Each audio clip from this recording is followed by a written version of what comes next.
Hello everyone, welcome to JRF Adda. आज से हम एक नई सीरीज की शुरुआत कर रहे हैं जिसमें हम सभी यूनिट्स के आपके कॉमर्स के पेपर 2 यूजीसी नेट कॉमर्स के सभी यूनिट्स के पीवाईक्यूज को डिस्कस करने वाले हैं। ये पीवाईक्यूज बहुत इंपॉर्टेंट पीवाईक्यूज है, आपके हर साइकिल में रिपीटेटिवली पूछे जाने वाले पीवाईक्यूज है। इन पीवाईक्यूज की मदद से हम ना सिर्फ क्वेश्चन को प्रैक्टिस करेंगे बल्कि कॉन्सेप्ट को भी रिवाइज करते हुए चलेंगे। तो चलिए स्टार्ट करते हैं हमारे फर्स्ट क्वेश्चन से। तो हमारा फर्स्ट क्वेश्चन है, विच of the following FDI includes creation of new assets and production facility in the country। देखिए, इन्वेस्टमेंट जो होते हैं वो टू टाइप्स के होते हैं। पहला है आपका ब्राउन फील्ड इन्वेस्टमेंट और दूसरा है आपका ग्रीन फील्ड इन्वेस्टमेंट। जो ब्राउन फील्ड इन्वेस्टमेंट होता है जो आपका ब्राउन फील्ड इन्वेस्टमेंट होता है उसमें क्या होता है, जो इन्वेस्टमेंट हम लेते हैं वो किसी एग्जिस्टिंग प्रोजेक्ट्स के लिए लेते हैं। मतलब कोई प्रोजेक्ट आपका ऑनगोइंग है, उसको फंडिंग देने के लिए अगर हम इन्वेस्टर से इन्वेस्टमेंट ले रहे हैं तो वो ब्राउन फील्ड इन्वेस्टमेंट होता है।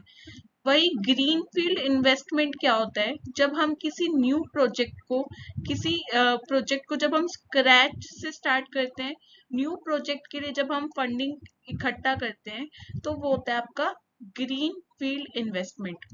तो आपके इस क्वेश्चन का आंसर होगा green field investment. Merger and acquisition कब होता है, जब दो कंपनी या तो एक दूसरे में मिलके नई कंपनी फॉर्म कर ले या एक कंपनी दूसरी कंपनी के असेट्स एंड लाइबिलिटीज को परचेज कर ले, तो वो आपका मर्जर और एक्विजिशन होता है। और स्ट्रेटेजिक अलायंस का मतलब दो कंपनीज इस तरीके से अलायंस करे कि मोनोपोली क्रिएट हो जाए, तो वो आपका स्ट्रेटेजिक अलायंस होता है। तो आपका इस क्वेश्चन में पूछा है new assets and production facilities के लिए अगर हम इन्वेस्टमेंट ले रहे हैं, एफडीआई कर रहे हैं, तो वो आपका ग्रीन फील्ड इन्वेस्टमेंट होता है। नेक्स्ट क्वेश्चन है आपका, which of the following countries were part of NAFTA. देखो, नाफ्ता जो है, नाफ्ता इसका नाम चेंज हो गया है 2020 में। क्या नाम हो गया है? यूएसएमसीए। ठीक है, इसमें 3 कंट्रीज इंक्लूडेड है। कौन कौन सी आपकी? United state, Canada, Mexico. ये 3 कंट्रीज आपके नाफ्ता में क्या है? इंक्लूडेड है।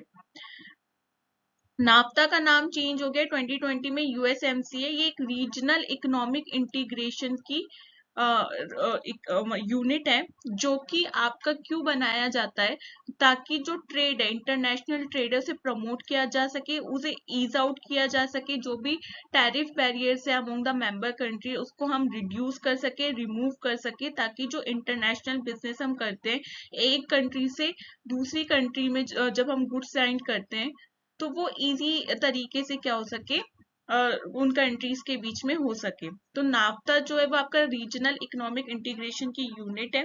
2020 में इसका नाम चेंज हो गया है, यूएसएमसीए हो गया है, जिसमें आपकी 3 कंट्रीज इंक्लूडेड है, United state, Canada and Mexico.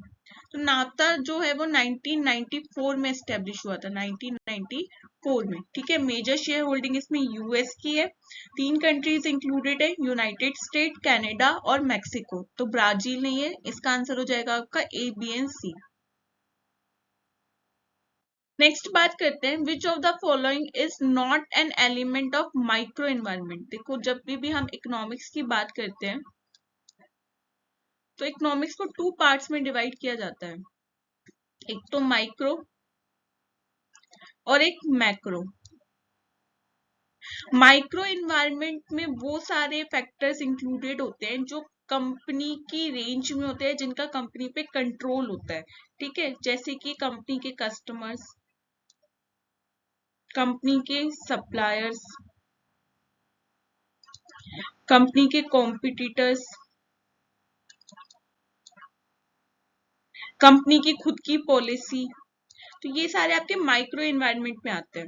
और मैक्रो एनवायरनमेंट में वो आते हैं जो कंपनी के कंट्रोल से बाहर होते हैं और ये हर बिजनेसमैन को इक्वली इफेक्ट करते हैं, जैसे कि टेक्नोलॉजी अपग्रेडेशन हो जाना, या फिर कोई न्यू टैक्स पॉलिसी आ जाना, कोई गवर्नमेंट का इंटरवेंशन हो जाना, गवर्नमेंट की कोई नई पॉलिसी आ जाना। ठीक है, तो ये सारे आपके मैक्रो इन्वायरमेंट के फैक्टर होते हैं। तो कौन सा एलिमेंट माइक्रो इन्वायरमेंट में नहीं आता है? तो टेक्नोलॉजी अपग्रेडेशन आपका माइक्रो इन्वायरमेंट में इंक्लूड नहीं होता है। नेक्स्ट है आपका पेसल फ्रेमवर्क की बात पूछ रहे हैं, तो एल क्या होता है? देखो, पेसल क्या होता है?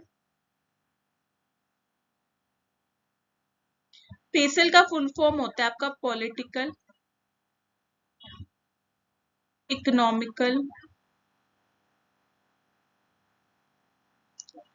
Social, technological,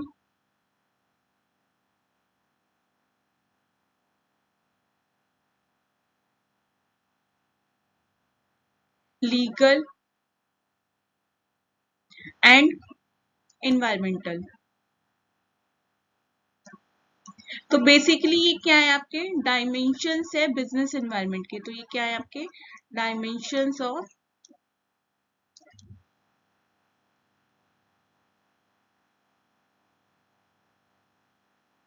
business environment. अब आपसे पूछा जा रहा है कि एल का क्या डिनोट करेगा? तो एल मतलब लीगल। नेक्स्ट है आपको ट्रेड टैरिफ दिए हुए हैं और उसकी एक्सप्लेनेशन दी हुई है, आपको मैच करने हैं। देखो, जब भी हम एक कंट्री से दूसरे कंट्री पे गुड्स को भेजते हैं, तो जो एक कंट्री होती है वो क्या करती है? अपने एक्सपोर्ट को प्रमोट करने के लिए एक्सपोर्टर्स को कुछ सब्सिडीज प्रोवाइड करवाती है। तो वो जो सब्सिडीज हैं, अब अगर सब्सिडी मिली हुई है किसी भी बिजनेसमैन को एक्सपोर्ट करने के लिए, तो उसकी जो कॉस्ट ऑफ प्रोडक्शन है वो कम है, मतलब गुड्स का जो प्राइस है वो कम है। अब वो जो इम्पोर्टेड कंट्रीज उन गुड्स को जब लेगी और उसका प्राइस अगर लो होगा, तो जो डोमेस्टिक मार्केट है उसके तो जो आपके बिजनेसमैन है उनको खतरा हो जाएगा। तो उस केस में क्या होती है? जो इम्पोर्टेड कंट्रीज होती है वो इन पे टैरिफ लगा देती है, ताकि जो हमारा डोमेस्टिक मार्केट है, जो डोमेस्टिक बिजनेसमैन है, उनको क्या ज्यादा कंपटीशन फेस ना करना पड़े। तो अब आपको डिफरेंट टाइप के टैरिफ दिए हुए हैं, उनका एक्सप्लेनेशन दिया हुआ है जिसे आपको मैच करना है। तो सबसे पहले स्पेसिफिक टैरिफ क्या होती है? स्पेसिफिक टैरिफ टैरिफ क्या होता है? Fixed amount of money per unit. मतलब हमने फिक्स कर दिया कि एक गुड्स के ऊपर हम इतना टैरिफ चार्ज करेंगे, तो ये होता है आपका स्पेसिफिक टैरिफ। एड वेलोरम टैरिफ क्या होता है? एड वेलोरम मतलब एड द वैल्यू, मतलब fix percentage of the value of commodity. कि जो भी कमोडिटी है, सपोज अगर वो कोई भी कमोडिटी का प्राइस कितना भी हो, हम उस पर 10% का टैरिफ चार्ज करेंगे, तो वो होता है आपका एड वेलोरम टैरिफ। कंपाउंड टैरिफ क्या होता है? कॉम्बिनेशन दोनों का, एड वेलोरम का और स्पेसिफिक टैरिफ का। और वेरिएबल टैरिफ क्या होता है? Duty fix to bring the price of imported commodity to the level of domestic support price. ठीक है, तो ये होता है आपका वेरिएबल टैरिफ। तो इसका आंसर हो जाएगा सेकंड। मतलब वेरिएबल टैरिफ क्या होता है कि हम जो भी इम्पोर्टेड कमोडिटी होती है उसको हमारे जो डोमेस्टिक में जो भी उस गुड्स का प्राइस चलता है उस लेवल तक लाने के लिए जो हम टैरिफ चार्ज करते हैं वो होता है आपका वेरिएबल टैरिफ। तो स्पेसिफिक टैरिफ क्या होता है? Fixed amount of money per unit की, कुछ भी गुड्स का प्राइस कुछ भी हो, हम 50 रुपए क्या करेंगे? उस पर चार्ज करेंगे, तो वो हो गया स्पेसिफिक टैरिफ।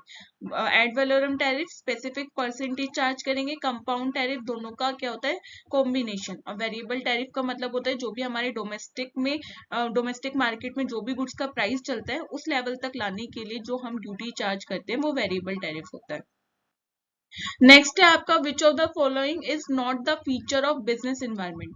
तो बिजनेस इन्वायरमेंट क्या होता है? वो इन्वायरमेंट जिसमें हमारा बिजनेस क्या करता है?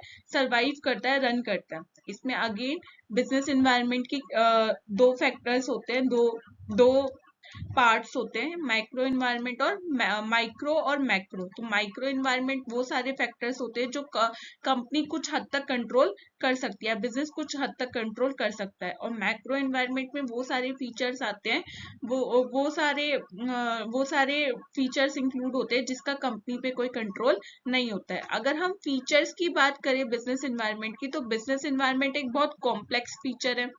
डायनेमिक है, बहुत जल्दी जल्दी चेंज होता है। मल्टी फेसेटेड है क्योंकि इसमें बहुत सारे डायमेंशंस इंक्लूड होते हैं, आपके माइक्रो भी मैक्रो भी।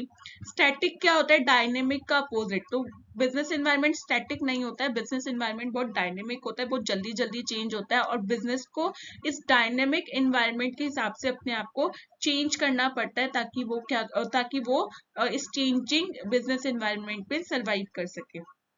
तो आई होप आपको सेशन अच्छा लगा हो। अगर सेशन अच्छा लगा है तो प्लीज लाइक कर दीजिए, शेयर कर दीजिए और चैनल को सब्सक्राइब कर दीजिए, और जो बेल आइकन है उसे हिट करना ना भूलिए ताकि आपको ऐसे मोर वीडियोस के बारे में अपडेट्स मिलता रहे। Thank you so much.